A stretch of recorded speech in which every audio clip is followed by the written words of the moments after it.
Today, we're diving deep into the mind's hidden driver, the subconscious.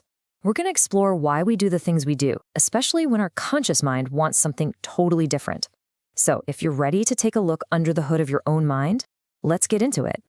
Let's start with a question I think a lot of us have asked ourselves at some point.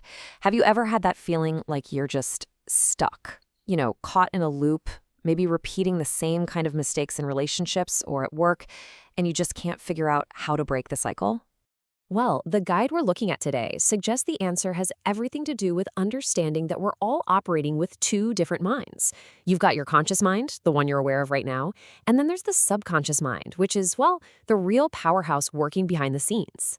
Okay, so this slide really breaks down the division of labor here. Think of your conscious mind as the captain of the ship. It's handling all the logic, the reasoning, planning your day, using willpower to stick to a diet.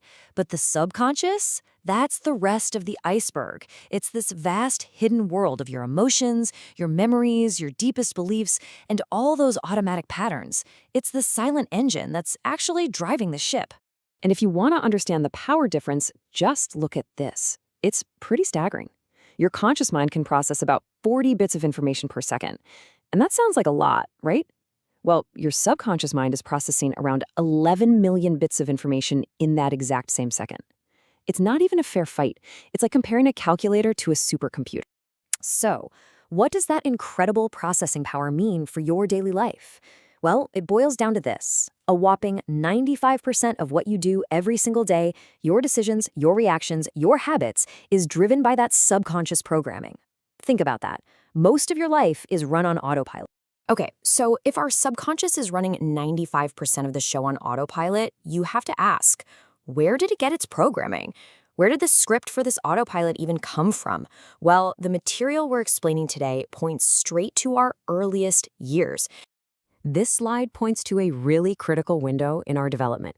From birth to about age 7, our brains are basically in a learning state. They're like little sponges. And here's the key part. The conscious mind, the part that uses logic and reasoning, it hasn't fully developed yet.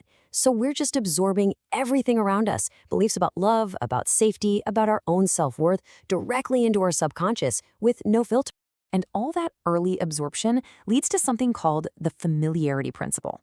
Now listen to this, because it's a real game changer. The primary job of your subconscious is not to make you happy. Its main job is to keep you safe.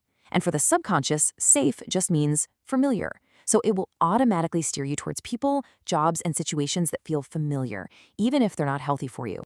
This quote just hits the nail on the head. So if you've ever felt like you have bad luck in relationships, or you keep ending up in the same frustrating situations over and over again, it's probably not a coincidence. It's your subconscious just trying to replay what it knows, what feels familiar from that early programming. So how does this programming actually show up in our adult lives?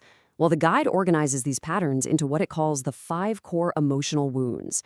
Think of these as the common themes that get programmed into us, shaping our behaviors in ways we don't even realize. Here they are. Abandonment, rejection, betrayal, humiliation, and injustice. According to the source, a lot of our repetitive, unhelpful patterns can be traced back to one or more of these wounds. So let's just quickly break down what each of these looks like. First up, we have abandonment. This one creates a really deep fear of being left. And in our adult lives, that can manifest as feeling super anxious in relationships, having a desperate fear of being alone, or maybe becoming a people pleaser who overgives just to make sure people will stick around. Next, there's rejection. This is all about the fear of not being accepted, of not being good enough. This wound often feels things like perfectionism, that voice that says, if I'm perfect, they can't reject me. It can also lead to a lot of self-doubt and avoiding new things because the potential for failure just feels way too risky. The wound of betrayal is rooted in experiences of broken trust. As an adult, this can make it really, really hard to get close to people. It might show up as a fear of intimacy, a constant feeling of suspicion, or always overanalyzing what other people are doing, looking for proof that they're going to let you down. Humiliation comes from being made to feel small, shamed, or disrespected. And what this wound teaches the subconscious is that being vulnerable is dangerous. So you might grow up to be an adult who avoids opening up at all costs, who finds it almost impossible to share how you really feel. And finally, we have injustice. This wound creates a deep belief that life is unfair and that you have to struggle for everything you get. This can lead to being a chronic overworker to prove your worth and finding it really hard to just accept kindness or a compliment because deep down you feel like you haven't earned it yet. So, we've talked about the subconscious, the early programming, these 5 core wounds. But what's the point? What are we supposed to do with all this information? Is knowing about it enough to fix it? Let's talk about that. Well, not exactly. The source material is very clear about this. Awareness is not a magic cure, but it is the absolutely essential first step. It's not about blaming your past. It's about understanding the why behind your automatic reactions. It's really about turning on the lights in a dark room so you can finally see what's actually there. See, that awareness creates a little bit of space. And in that space, you can start to make a different choice. The path forward really begins with these 2 steps. First, you just learn to recognize the pattern as it's happening. And then, you can start to connect that pattern back to where it might have come from. That simple act shifts you from being completely controlled by the pattern to being an observer of it. And I think this quote just sums up the ultimate goal so perfectly. The idea isn't to pretend the past didn't happen. It's to get to a place where those past experiences, that old programming, no longer have control over your present and your future. So I'll leave you with this final thought to reflect on. Now that you know a little bit more about how this all works, what familiar story is your subconscious trying to replay in your life?